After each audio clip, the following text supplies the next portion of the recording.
you can't have injuries and underperformance. You can have one, but you can't have them both. And the Rangers had both basically the entire season. Welcome into another edition of On the Record. My name is Jesse Friedman, here with you to preview this week's series between the Arizona Diamondbacks and the Texas Rangers. Just a quick 2-game set between these two teams. And here to preview this series along with us is Jeff Wilson from the newest member of the All City family, our friends DLLS, out in the Dallas-Fort Worth area, covering all of the local sports teams out there. Jeff is doing a great job already covering the Texas Rangers. And Jeff, we really appreciate your time today. Well, thanks for having me on. I'm glad that this is a pretty exciting opportunity for a lot of us out here. I've been doing this for a while, but we hired a Cowboys writer who'd been at the Fort Worth newspaper for almost 30 years. So it's exciting, and I think it's I don't know if it's a new way to do it, but it's definitely different, and it's something that they haven't seen in DFW. So I think we're kind of waking some people up here. I guess if you told me a year ago that DLLS was launching around this time of year, I probably would have expected that the Texas Rangers would be ramping up for a big postseason run on the heels of obviously winning the World Series a season ago. That's not exactly what's happened, Jeff. The Rangers sit 7.5 games out of the AL West. They have played better baseball of late. They've won 4 straight series, including winning 2 out of 3 from the New York Yankees here recently. But overall, this is not the season that Rangers fans envisioned, I imagine. Just big picture, what has happened this year for the Rangers that's led to such an underwhelming season for them? Well, I think everybody points to the offense. Last year, the Rangers were they led the American League in like everything, just right. Everything, every traditional stat, even the non-traditional, the newer stats. They were atop the American League in just about all of them. And this year, the offense has just sputtered. They started the year off with some injuries. Corey Seager was healthy, but he missed all of spring training because of a sports hernia, and Nathaniel Lowe, the first baseman, was hurt. And Josh Young broke his arm in the fourth game of the season, and so you need guys who can kind of pick up the slack. And Adolis Garcia has had a really down year. The catcher Jonah Himes had a bad year.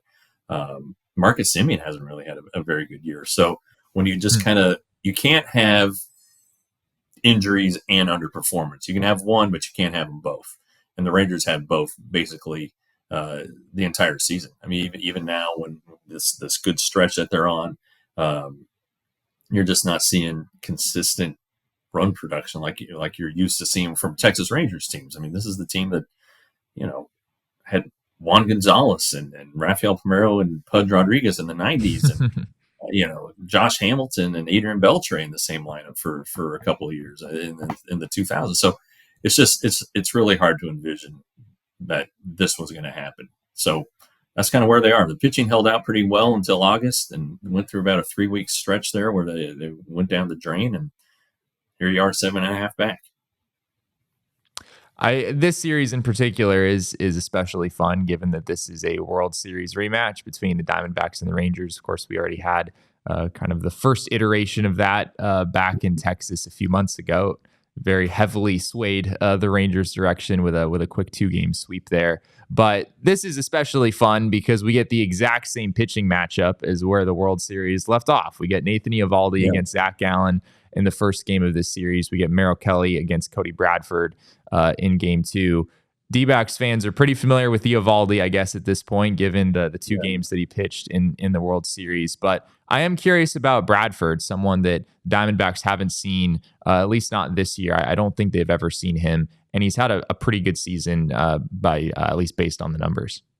Yeah, the first series he was on the injured list. He had a fractured rib, basically, is what it ended up being. It's kind of a weird deal, but he's been really good. He does not throw the ball hard. He will touch 91, 92. He beats you with command. He commands the fastball. There's no question about that. Has a really, really good changeup. There's a little deception in his delivery.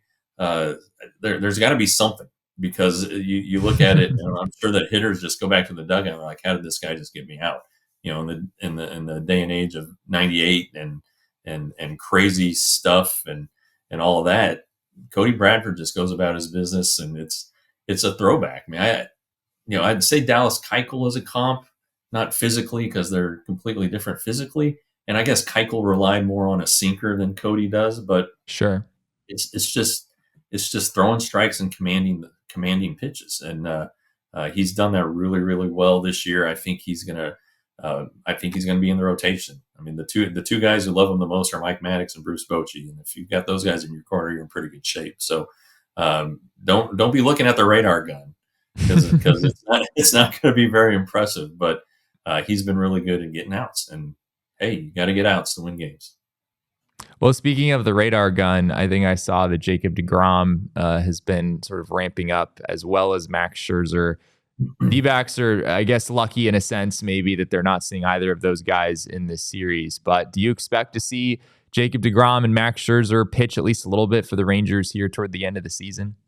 Yeah, I think they will probably pitch in the Seattle series, so they'll play the 2 games in Arizona, head up the coast, and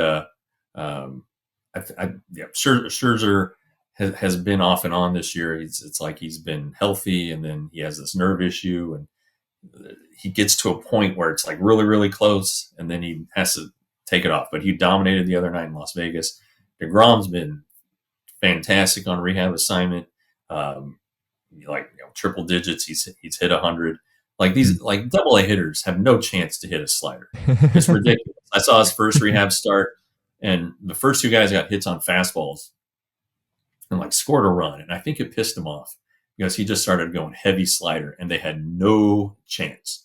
And so he's the best. He really is. You can argue whether he should be in the Hall of Fame here because of the durability issue, and he won a Cy Young with 10 wins or whatever.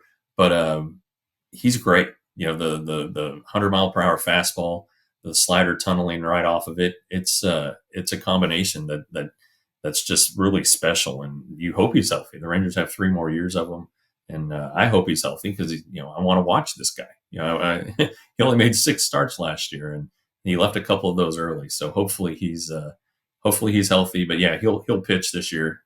He'll pitch this week. Just he'll miss Arizona. It seemed like last season going into the World Series, I didn't really view the Rangers bullpen as being an asset necessarily. And it wound up that the Rangers bullpen totally held its own in that series and obviously was good enough to win the whole thing. So they did some things right down the stretch there.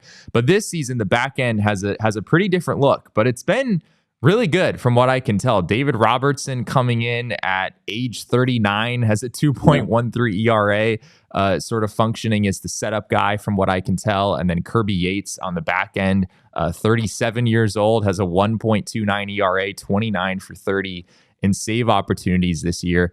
Has that sort of become a strength for the Rangers this season, the back end of the bullpen, because of those 2 guys? Yeah, and you weren't alone. I mean, everybody thought the bullpen was going to get the Rangers last year, and they a couple guys got hot basically. Josh Borders, who got the last out of the World Series, got hot, and Jose Leclerc got hot. So they were able to really maneuver around a lot of the postseason with just 2 relievers. I know they would throw Aroldis Chapman every once in a while and kind of hold their breath, but it was really a 2-man show, especially when they had a lead. And so that was a focal point. The Rangers blew more saves last year than they actually converted saves. So they wanted to go get veteran guys who could pitch in the back end. And Leclerc actually opened the season as the closer, but struggled in April. So Kirby Yates takes over, $4.5 million. He's 2 years removed from Tommy John, and Robertson, like he said, he's pitching a lot of big games and has 178 career saves now, maybe somewhere in there. But yeah, he's older. It's like, what do these guys have left? And they've been fantastic. Yates was an all-star. The one blown save, the Rangers actually ended up winning the game. So he's been great. And again, this isn't this isn't big velocity. David Robertson might touch 95, but he leans on his cutter, which is 92, 93. Kirby Yates fastball, maybe 94 on a good day, but he's big splitter guy. And he's never been a hard thrower. When he was with the Padres and was the best closer in the game in 2019, it was kind of like you're seeing now. So without those two, I mean, I don't know, the Rangers are 4 games under 500, but without those two, it would be a lot worse. Do you think there are some concerns, just big picture, that last season was kind of a one-hit wonder situation where the stars aligned and the Rangers had this extraordinary season and obviously went all the way, but that in the grand scheme of things, maybe they're not really on that level as a team? Or maybe on the other side, is this season just such an aberration with so many guys underperforming and so many guys hurt that you kind of write this off and you view last year's team as being maybe the more accurate reflection of where this team stands going forward? I think they're somewhere in between. The Rangers got to a great 60-game start last year. They were 40-20 to start the year, and then they really held on to a playoff spot. They ended up losing the West that they led pretty much for the first 5 months of the season, and then we saw what happened in the postseason. That's what they're capable of. They're capable of 40-20. They're capable of going 13-4 in a 17-game stretch. But since that 60-game stretch to open last year, I think they're below 500, or they're teetering right around there. So you can definitely see the argument. The argument is valid, but they think they built the club the right way when they went out and bought Seager and Simeon and I guess John Gray to a lesser extent, DeGrom obviously. It was with the big picture in mind, but the thing that hasn't happened is they haven't developed any young starting pitching, which they hope Jack Leiter and Kumar Rocker are those guys. Leiter's been better here the last 2 times out. Rocker's been unbelievable in the minor leagues. So you have to have that as part of the formula. You can't just keep buying and buying and buying. And the Rangers have TV uncertainty, which Diamondbacks fans are familiar with. And what are they going to do? How much money are they going to be getting? Yeah. How's that going to affect payroll? And until a deal's done, I think the Rangers are going to operate on the cheap. But hopefully it's done soon, and they know what they have to do. But if they can go out and spend a little money this offseason, they have a couple things to shore up. But they really need to see Leiter and Rocker turn into something. And then they have Bradford, who's young and affordable, so that kind of balances the budget, I guess, if you will. But the Rangers think their window's open. They don't think last year was an aberration. And any team that wins the World Series needs to have guys that have career years, and the Rangers had that in multiple instances. But I would say that I would lean toward them being a good team and not this team that you're seeing this year.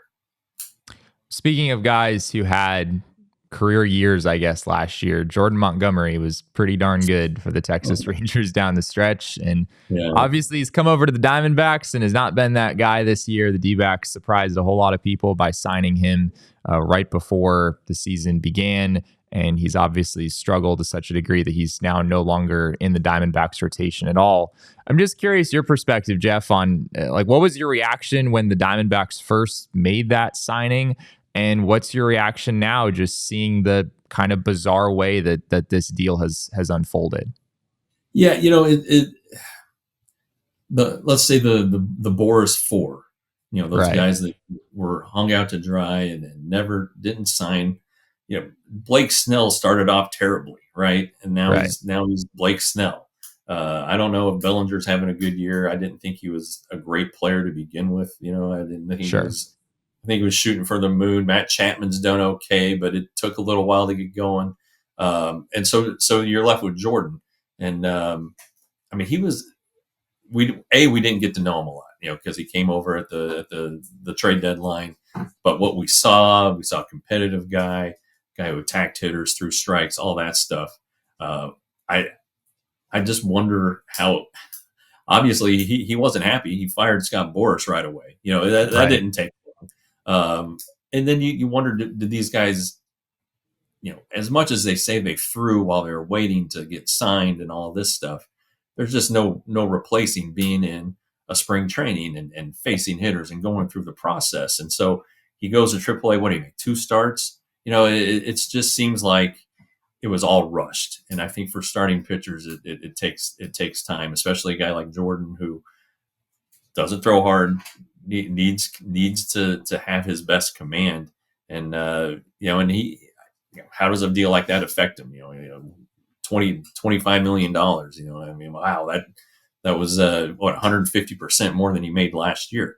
So how does he deal with that mentally? There are a lot of elements here. Yeah, I really like Jordan. I think he's going to help the team in some way, shape, or form in the postseason. There are going to be games where Diamondbacks are going to need a guy who can come out of the bullpen and pitch 3 or 4 innings. It's just going to happen at some point. If he's that guy, whether it's keeping the game close or whether it's holding the lead, he has an opportunity to help. I think postseason Jordan Montgomery was pretty impressive, and I think Torey Lovullo should give him a chance if the situation arises. Well, we've got ourselves a World Series rematch. Should be a lot of fun here over the next couple of days, seeing how this goes. I guess I should note that Corey Seager, who absolutely destroyed the Diamondbacks in the series earlier this year, and also destroyed the Diamondbacks thoroughly in the World Series last season as well, is injured, dealing with a hip injury. He will not play in this series, so I guess the Diamondbacks have that going for them. But it should be fun to see how things unfold here between these two teams. Jeff, thanks again for hopping on, and once again, welcome to the All City Network family. We're excited to have you. Yeah, thanks, Jesse. It's good meeting you. And anytime you need some Rangers stuff, let me know. We all silly like the mayor.